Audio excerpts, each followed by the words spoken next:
Good morning, Wendy. 5 minutes of yoga. Have your stick handy today because we're going to use that. And obviously have the chair. My dogs are waiting for their walk. They haven't been walked yet. Okay. Just bring a bounce into your body. Make sure you're nice and loose.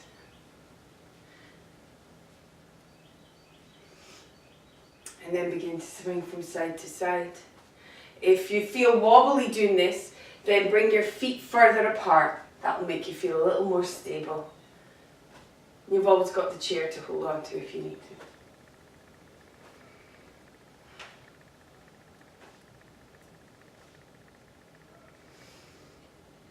to. And then as you're still, bring the feet a little closer together. Alright? Lift the heart, which will make you taller, and begin to engage your tummy muscles and your back muscles. Lift the shoulders up, roll them down your back. So there's some work in the back, and your core is engaged. So now when you inhale, you're going to be breathing into that rib cage. That's the working breath. Your legs are straight, but your knees aren't locked. Keep breathing. Bring some awareness into the big toe, the heel, and the outer edge of the foot. So there, your legs and your base is energized. Your core is energized. Shoulders up and roll back, hands by the sides. Take a few breaths right here.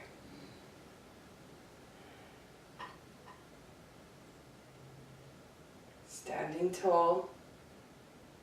Notice when you pay attention to the feet, how the legs do some more work. And one more breath here. And then release that from the body. Grab your walking stick. Feet a little further apart again so you have a nice solid base. And then hold on to your stick. Okay? You can have your arms as wide or as close together as you need. You'll figure that out once you start this. And every day will be different. Some days they'll be all the way here. Some days you'll need to do this. Just depends. Bring it down across the thighs. Keep the soft knees. And then you're going to inhale the arms up. And exhale the arms down. Inhale the arms up. Exhale the arms down. Now, engage the core. You're breathing into the rib cage. Inhale the arms up. Some days you'll be able to go all the way up. Exhale the arms down. 2 more. And some days you'll just go to about here. And exhale down. Do 1 more and think about opening up the armpits. It makes you reach forward a little more.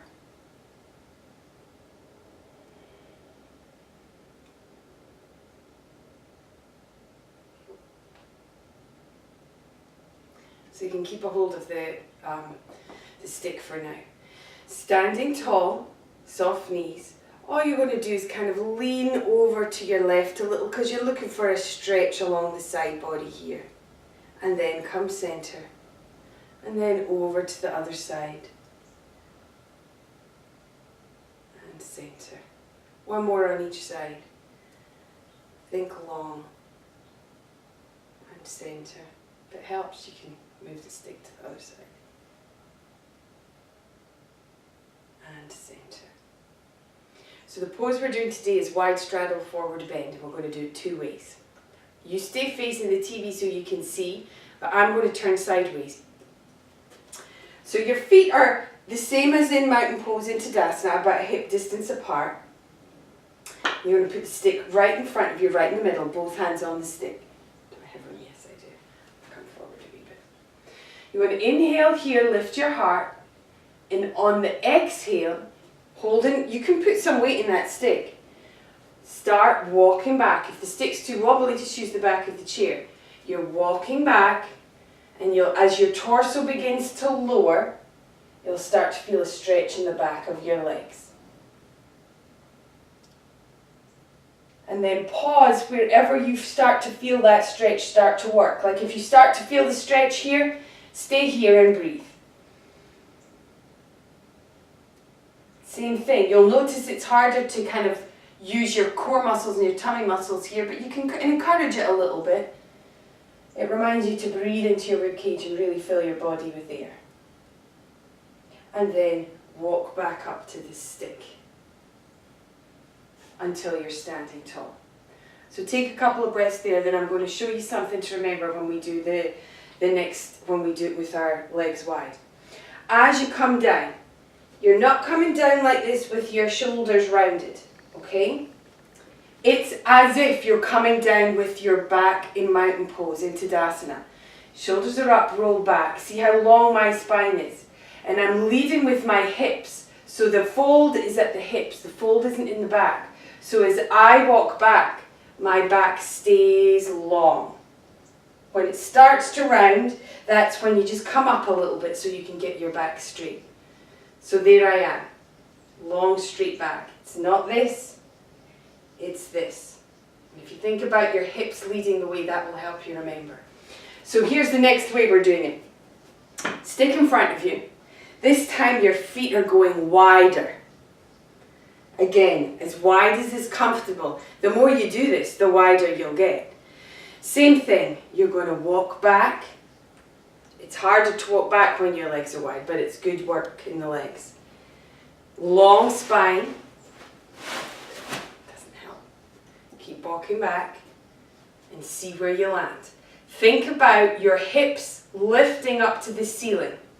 The shoulders up to the ears, roll them down the back, and notice how long and flat your back feels when you do that.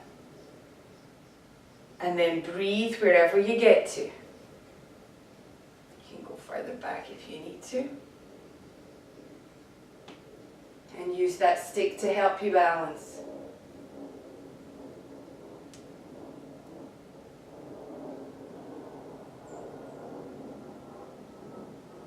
And then slowly come up. So you notice when your feet are wide, you kind of put your weight into one side and then push off to work up and weight into the other side. And keep walking up till you're standing tall. There we go. I think that's about 5 minutes. So when you're done here, stand comfortably. You can close your eyes. You've got the walking stick there. You're not going anywhere. And bring the breath into your belly, filling it like a balloon. You don't need to do the working breath anymore. And then exhale. And a big belly breath again. And exhale. There you go. If you have questions, you can FaceTime me later.